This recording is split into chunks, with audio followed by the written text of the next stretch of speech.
and welcome back to Decode's Concept Corner. I'm Miss Stella, and I'm a lead literacy mentor here at Decode Project.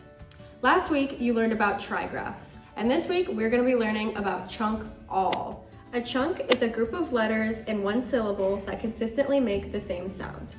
The chunk we're going to be focusing on today is chunk all. We learned chunk all first here at Decode Project because it is the most common chunk in the English language. We see chunk all in lots of words like ball, y'all, call, haul, or fall. It's important to know the distinction between our chunk all and ow because these two are making two different vowel sounds. In chunk all, that A is making the short ah sound like our O. In ow, our A is making our ah sound like our short vowel A. Now let's practice. We're gonna build a word together. Our first sound is h. What letter makes that sound? You're right, H. All right. Our next sound is ah. What short vowel sound is that? You're right, it's A.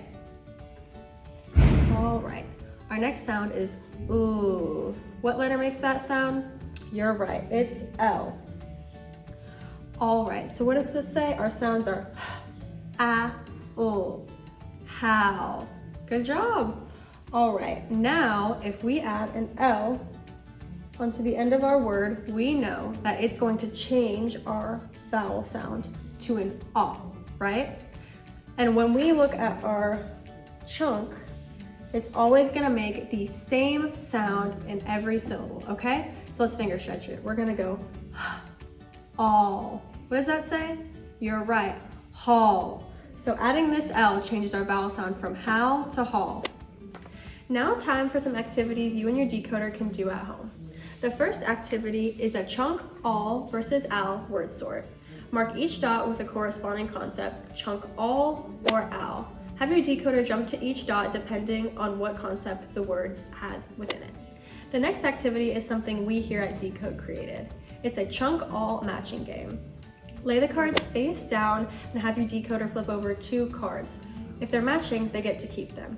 The first player with the most matching cards wins. If you want this resource, check out the link in our bio. Now, time for some tips and tricks for learning chunk all with your decoder. The first tip or trick is to use rhyming when trying to find words with our chunk all. The second tip is to make sure you're saying the words before writing them out. This way, your decoder can hear the difference between al and all. The third tip is that your decoders might begin by spelling chunk all as OL. Make sure to remind them that our chunk is spelled ALL and makes the same sound in every word. The fourth tip is to get up and moving. Every decoder learns better when they're engaged, so incorporating movement into each session is a great way to ensure that they are learning what they need to know. That's all for this week's Concept Corner. Make sure to like, share, comment, and subscribe, and make sure to stay tuned for next week's Concept Corner on Double Trouble.